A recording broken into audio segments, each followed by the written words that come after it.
اس واقعے کے بعد نجم الدین ایوب یوسف کی تعلیم و تربیت پر خصوصی توجہ دینے لگا۔ پھر 1 سال بعد ہی نجم الدین ایوب کو اپنی بیوی بچوں کو موصل میں چھوڑ کر ایک خوفناک محاذ جنگ پر جانا پڑا۔ تقریباً 500 سال بعد وقت نے عجیب کروٹ بدلی۔ حضرت عمر فاروق رضی اللہ عنہ نے جس بیت المقدس کو 16 ہجری میں انسانی خون کا ایک قطرہ بہائے بغیر فتح کیا تھا، اسی متاع عزیز کو اسلام کے وارثوں نے 491 ہجری میں ذلت و رسوائی کے ساتھ گنوا دیا، جس کے نتیجے میں ایک مضبوط عیسائی ریاست قائم ہو گئی اور ایک انتہائی متعصب عیسائی گاڈفرے یروشلم کا شہنشاہ بن گیا۔ اس سے پہلے 2 اور عیسائی سلطنتیں انطاکیہ اور ایڈیسا قائم ہو چکی تھیں۔ ایڈیسا جو جولسن ثانی کی حکومت تھی، جو اپنی مذہبی عصبیت میں شاہ یروشلم گاڈفرے سے کسی طرح بھی کم نہیں تھا۔ یروشلم، انطاکیہ، روم اور قسطنطنیہ کے بعد مذہبی تقدس کے اعتبار سے ایڈیسا کو عیسائی دنیا میں 5واں درجہ حاصل تھا۔ تاریخی لحاظ سے اس شہر کو الجزیرہ کی آنکھ سمجھا جاتا تھا۔ صلیبیوں نے یہاں زبردست فوجی طاقت جمع کر رکھی تھی اور اس کے ساتھ ہی ایڈیسا کو شاہ یروشلم کی اطاعت و سرپرستی بھی حاصل تھی۔ مسلمانوں کو اس شہر کی جنگی اہمیت کا بخوبی اندازہ تھا اور وہ ایڈیسا کو اسلامی اقتدار کے لیے ایک مستقل خطرہ سمجھ رہے تھے۔ نتیجتاً 1110 سے لے کر 1115 تک مسلمانوں نے اس شہر پر مسلسل حملے کیے مگر فتح حاصل نہ کر سکے، یہاں تک کہ شدید مایوسی کے عالم میں تھک کر بیٹھ گئے۔ پھر جب عماد الدین زنگی نے موصل اور دمشق میں دوبارہ اقتدار حاصل کر لیا تو وہ ایڈیسا کی طرف متوجہ ہوا۔ اس موقع پر اس کے بعض مشیروں نے مشورہ دیتے ہوئے کہا، سلطان کو ایڈیسا پر حملہ کرنے کی بجائے اپنے علاقوں کے استحکام کی فکر کرنی چاہیے۔ جوسن ثانی ایک طاقتور حکمراں ہے، مزید یہ کہ اسے شاہ یروشلم کی حمایت بھی حاصل ہے۔ وزیروں کے چہرے سے قبل از وقت شکست و ناکامی کے اندیشے ظاہر ہو رہے تھے اور مجھے خدائے واحد لا شریک کی تائید حاصل ہے۔ عماد الدین زنگی نے اپنی انگشت شہادت بلند کرتے ہوئے انتہائی پرجلال لہجے میں کہا، ایڈیسا اس زہر آلود خنجر کی طرح ہے جو مسلمانوں کی شارع کے قریب رکھا ہوا ہے۔ اس سے پہلے کہ وہ خنجر حرکت میں آئے میں اسے توڑ دینا چاہتا ہوں۔ وزیروں نے عماد الدین کے اس جوش و جذبے کی وحشت و جنون سے تعبیر کیا، مگر وہ مرد مجاہد تمام قیاس آرائیوں اور مسلطوں سے بے نیاز ہو کر طوفان و برق و باد کی طرح ایڈیسا کی طرف بڑھا۔ اس جنگ میں نجم الدین ایوب اور اسد الدین شیر کو بھی اپنی پوری توانائیوں کے ساتھ شریک تھے۔ ان کے سینوں میں بھی اپنے حکمراں کی طرح جہاد کی آگ روشن تھی۔ سلطان عماد الدین زنگی کی حکمت عملی یہ تھی کہ وہ اپنے لشکر کے ساتھ رات کے اندھیرے میں سفر کرتا تھا تاکہ دشمن کے جاسوس اس کی پیش قدمی سے باخبر نہ ہو سکیں۔ پھر سلطان عماد الدین زنگی اس ایڈیسا کے قریب پہنچا جب جولسن ثانی کے سردی سپاہی شراب کے نشے میں ایک دوسرے سے چھیڑ چھاڑ کر رہے تھے۔ مسلمان فوجیوں کی تلواریں بے نیام ہوئیں اور ایڈیسا کے سردی سپاہیوں کی اکثریت دیکھتے ہی دیکھتے خاک و خون میں مل گئی۔ کچھ سپاہی جو مدہوشی کی کیفیت تک نہیں پہنچے تھے، وہ فرار ہو کر عیسائی حکمراں جوسن ثانی کی خدمت میں حاضر ہوئے اور اسے مسلمانوں کے ناگہاں عقابی حملوں کی خبر دی۔ کھلے میدان میں مقابلہ کرنے کا وقت گزر چکا تھا، اس لیے جوسن ثانی اپنی فوج کے ساتھ قلعہ بند ہو گیا۔ سلطان عماد الدین زنگی نے تیز رفتاری سے آگے بڑھ کر ایڈیسا کے قلعے کا محاصرہ کر لیا۔ قلعے کے اندر سامان رسد بڑی مقدار میں موجود تھا، اس لیے جولسن ثانی کو اطمینان قلب حاصل تھا کہ وہ دشمن کی دسترس سے دور رہے گا، اور اگر مسلمانوں کے محاصرے نے زیادہ طول کھینچا تو بالآخر وہ تنگ آ کر قلعے کی مضبوط سنگی دیواروں سے سر ٹکراتے ٹکراتے ایک دن ناکام و نامراد واپس چلے جائیں گے۔ قلعے کا محاصرہ کرنے کے بعد سلطان عماد الدین زنگی کچھ دن تک صورتحال کا جائزہ لیتا رہا۔ پھر اس نے اسلامی طریقہ جنگ کے مطابق نجم الدین ایوب کو عیسائی حکمراں جولسن ثانی کے نام ایک خط دے کر روانہ کیا۔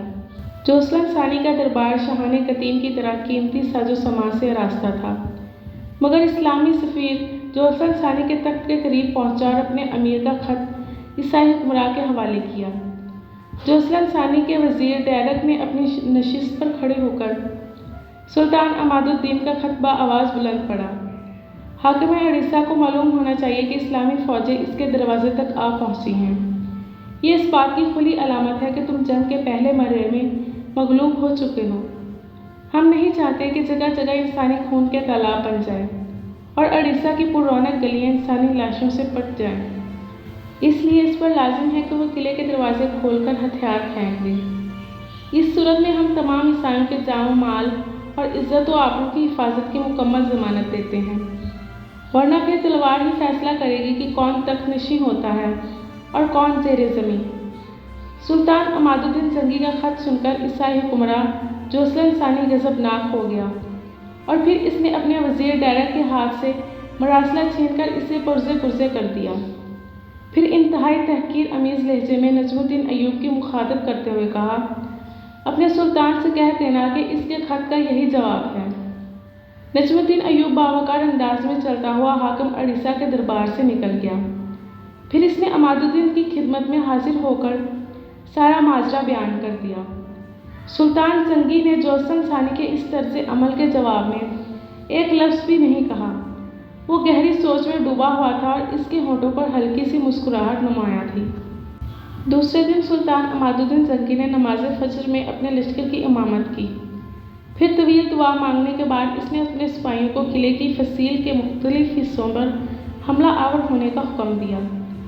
منجیکوں سے 28 دن تک مسلسل سنگ باری کی گئی، یہاں تک کہ سامنے کی فصیل میں بڑے بڑے شگاف پڑ گئے اور مسلمان سپاہی قلعے میں داخل ہو گئے۔ بعض مورخین کا خیال ہے کہ سلطان عماد الدین زنگی نے بارودی سرنگیں بچھا کر قلعے کی فصیل اڑا دی تھی۔ ہمارا خیال ہے کہ 1144 میں بارود ایجاد ہی نہیں ہوا تھا۔ یہ عیسائی مورخین کا جھوٹ اور بہتان ہے۔ وہ بارودی سرنگوں کا ذکر کر کے یہ ثابت کرنا چاہتے ہیں کہ قلعہ شکنی میں سلطان عماد الدین زنگی کی چاہ بازی اور جنگی حکمت عملی کا کوئی دخل نہیں تھا۔ بس یہ بارودی سرنگوں کا کمال تھا کہ جوسن ثانی کے مضبوط قلعے کی فصیل زمیں بوس ہو گئی اور اسلامی لشکر اندر داخل ہو گیا۔ آج سے 50 سال پہلے شاہ یروشلم گاڈفرے نے بیت المقدس کی فتح کے وقت جس بے رحمی کے ساتھ مسلمانوں کا خون بہایا تھا، اہل ایمان وحشت درندگی کے اس منظر کو ابھی تک نہیں بھولے تھے اور ان کے سینے آتش انتقام سے دہک رہے تھے۔ یہی وجہ تھی کہ سلطان عماد الدین زنگی کے سپاہی قلعہ اڑیسہ کی اینٹ سے اینٹ بجا دینا چاہتے تھے۔ اسی جذبہ کے تحت مسلمانوں کا حملہ اس قدر شدید تھا کہ عیسائی سپاہیوں کی صفیں درہم برہم ہو کر رہ گئی تھیں۔ خود سلطان عماد الدین زنگی کے جوش کا یہ عالم تھا کہ اپنے محافظ سپاہیوں کو پیچھے چھوڑ کر اکیلا دشمن کی صفوں میں گھس جاتا تھا۔ جنگ اڑیسہ میں بھی ایسا کئی بار ہوا۔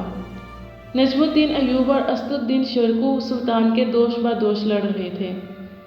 دونوں بھائیوں نے کئی مرتبہ سلطان کو سمجھانے کی کوشش کی، آپ خود کو ہلاکت میں نہ ڈالیں، کسی فرمانروا کے لیے یہ طریقہ جنگ مناسب نہیں۔ سلطان عماد الدین زنگی اپنے سپہ سالاروں کو سخت لہجے میں جواب دیتا، ہلاکت و عافیت صرف اللہ کے اختیار میں ہے، قبر کی رات تو قبر ہی میں کٹے گی۔